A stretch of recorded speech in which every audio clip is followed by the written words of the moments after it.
नमस्कार दोस्तों। स्वागत है आपका हमारे YouTube चैनल में। आज आपके लिए लेकर आए हैं एक बार फिर से नई कहानी। आज की कहानी है तीन मछलियां और कर्म की सीख। आइए कहानी शुरू करते हैं। तीन मछलियां एक नदी के किनारे उसी नदी से जुड़े एक बड़े जलाशय में रहती थी। आमतौर पर जलाशय में पानी गहरा होता है, इसलिए उसमें काई तथा मछलियों का प्रिय भोजन जलीय सूक्ष्म पौधे उगते हैं। ऐसे स्थान मछलियों को बहुत रास आते हैं। उस जलाशय में भी नदी से बहुत सी मछलियां आकर रहती थी।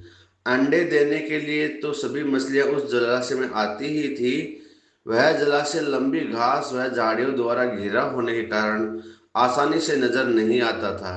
उसी में तीन मछलियों का झुंड रहता था। उनके स्वभाव भिन्न थे। अनिका संकट आने के लक्षण मिलते ही संकट टालने का उपाय करने में विश्वास रखती थी। प्रत्यु कहती थी कि संकट आने पर ही उससे बचने का यत्न करो। वात्सल्य का सोचना था कि संकट को टालने या उससे बचने की बात बेकार है। करने कराने से कुछ नहीं होता। जो किस्मत में लिखा है वह होकर रहेगा।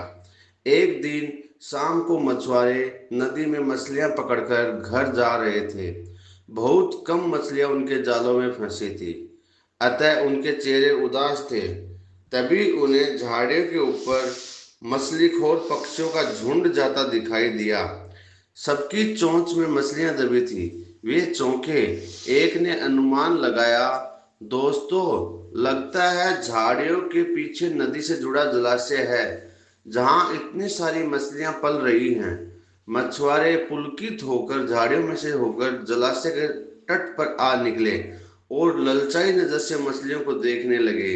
एक मछुआरा बोला, आह, इस जलाशय में तो मछलियां भरी पड़ी है। आज तक हमें इसका पता ही नहीं लगा।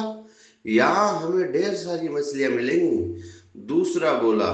तीसरे ने कहा, आज तो शाम घिरने वाली है, कल सुबह ही आकर यहाँ जाल डालेंगे। इस प्रकार मछुआरे दूसरे दिन का कार्यक्रम तय करके चले गए। तीनों मछलियों ने मछुआरे की बात सुन ली। अनिका मछली ने कहा, साथियों, तुमने मछुआरे की बात सुन ली। अब हमारा यहाँ रहना खतरे से खाली नहीं है। खतरे की सूचना हमें मिल गई है। समय रहते अपनी जान बचाने का उपाय करना चाहिए। मैं तो अभी ही इस जलाशय को छोड़कर नहर के रास्ते नदी में जा रही हूँ। उसके बाद मछुआरे सुबह आए, जाल फेंके मेरी तरफ से। तब तक मैं तो बहुत दूर अटखेलियां कर रही होंगी। प्रत्यु मछली बोली, तुम्हें जाना है तो जाओ, मैं तो नहीं आ रही। अभी खतरा आया कहाँ है जो इतना घबराने की जरूरत है। हो सकता है संकट आए ही न। उन मछुआरों का यहाँ आने का कार्यक्रम रद्द हो सकता है। हो सकता है रात को उनके जाल चूहे कुतर जाएं। हो सकता है उनकी बस्ती में आग लग जाए। भूचाल आकर उनके गांव को नष्ट कर सकता है, या रात को मूसलाधार वर्षा आ सकती है और बाढ़ में उनका गांव बह सकता है। इसलिए उनका आना निश्चित नहीं है। जब वह आएंगे तब की तब सोचेंगे। हो सकता है मैं उनके जाल में ही न फंसूं। वात्सल्या ने अपनी भाग्यवादी बात कही। भागने से कुछ नहीं होने का। मछुआरों को आना है तो वह आएंगे। हमें जाल में फंसना है तो हम फंसेंगे। किस्मत में मरना ही लिखा है तो क्या किया जा सकता है। इस प्रकार अनिका तो उसी समय वहां से चली गई। प्रत्यु और वात्सल्या जलाशय में ही रही। भोर हुई तो मछुआरे अपने जाल को लेकर आए और लगे जलाशय में जाल फेंकने और मछलियां पकड़ने। प्रत्यु ने संकट को आए देखा तो लगी जान बचाने के उपाय सोचने। उसका दिमाग तेजी से काम करने लगा। आसपास छिपने के लिए कोई खोखली जगह भी नहीं थी। तभी उसे याद आया कि उस जलाशय में काफी दिनों से एक मरे हुए ऊदबिलाव की लाश तैरती रही है। वह उसके बचाव के काम आ सकती है। जल्दी ही उसे वह लाश मिल गई। लाश सड़ने लगी थी। प्रत्यु लाश के पेट में घुस गई और सड़ती लाश की सड़ान अपने ऊपर लपेटकर बाहर निकली। कुछ ही देर में मछुआरों के जाल में प्रत्यु फंस गई। मछुआरों ने अपना जाल खींचा और मछलियों को किनारे पर जाल से उल्ट दिया।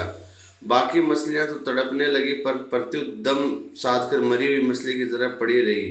मछुआरे को सड़ान का भभका लगा तो मछलियों को देखने लगा। उसने निश्चल पड़ी परतियों को उठाया और सूंघा। आक, यह तो कई दिनों की मरी पड़ी है, सड़ चुकी है। ऐसे बड़बड़ाकर बुरा सा मुंह बनाकर उस मछुआरे ने परतियों को जलाशय में फेंक दिया। परतियों अपनी बुद्धि का प्रयोग कर संकट से बच निकलने में सफल हो गई थी। पानी में गिरते ही उसने गोता लगाया और सुरक्षित गहराई में पहुंचकर जान की खेर बनाई। वात्सल्या भी दूसरे मछुआरों के जाल में फंस गई थी और एक टोकरे में डाल दी गई थी। भाग्य के भरोसे बैठी रहने वाली वात्सल्या ने उसी टोकरी में अन्य मछलियों की तरह तड़प तड़प कर प्राण त्याग दिए। दोस्तों, इस कहानी से हमें शिक्षा मिलती है कि भाग्य के भरोसे हाथ पर हाथ धरकर बैठे रहने वाले का विनाश निश्चित है। इसलिए भाग्य के भरोसे ना बैठकर हमेशा कर्म पर ध्यान देना चाहिए। जितना कर्म करोगे उतना ही आपको फल जरूर मिलेगा। आपको यह कहानी कैसी लगी, कमेंट बॉक्स में हमें जरूर बताएं। साथ ही चैनल पर नए हो तो सब्सक्राइब करें, लाइक करें और अपने अन्य दोस्तों को भी शेयर जरूर करें। धन्यवाद।